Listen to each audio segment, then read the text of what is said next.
Today, we're diving into one of the most horrifying and unbelievable animal attack stories in modern history.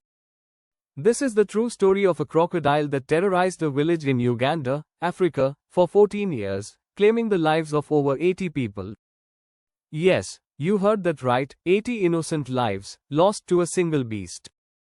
Our story begins in a small village named Uganda, located near Lake Victoria, the largest tropical lake in the world and the second largest freshwater lake globally.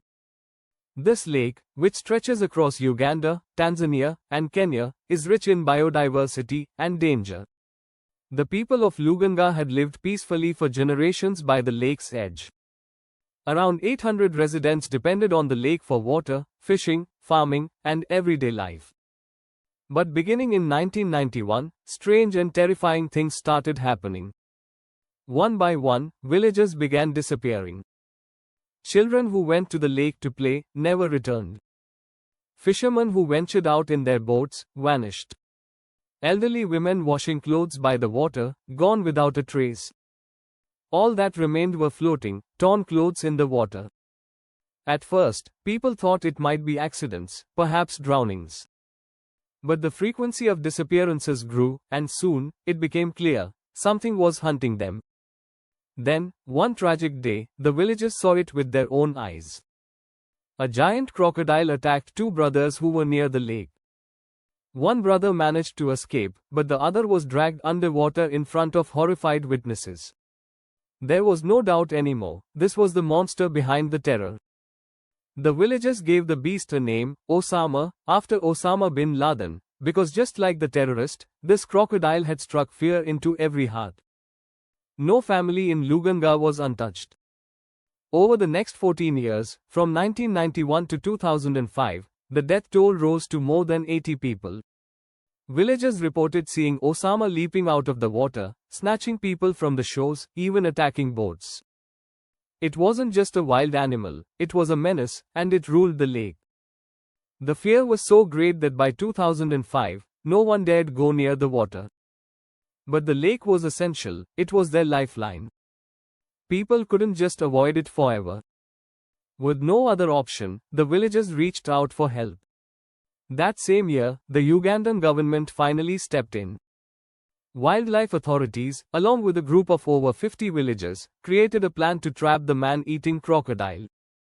They hung large chunks of meat from a tree by a spot near the lake where Osama was often seen. What the crocodile didn't know was that the meat was rigged with a steel snare designed to trap its massive jaws.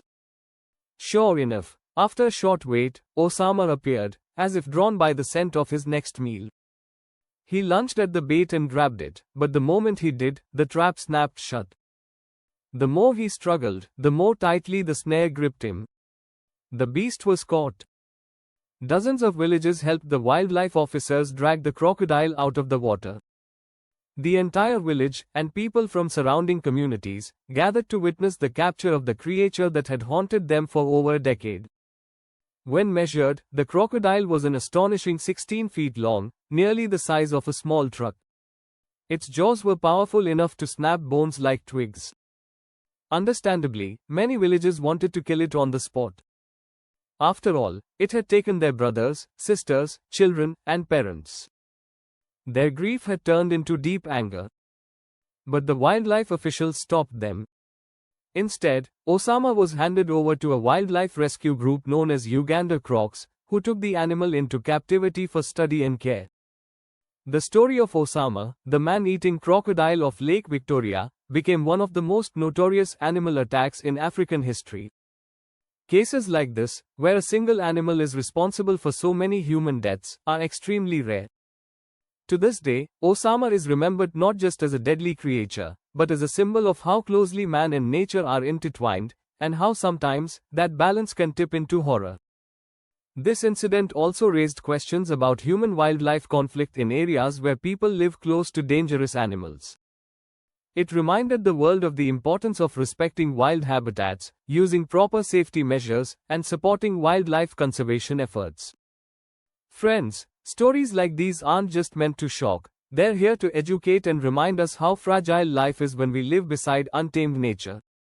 If you found this story powerful, don't forget to like, comment, and share. And if you'd like more such real-life survival and wildlife stories, be sure to subscribe to our channel.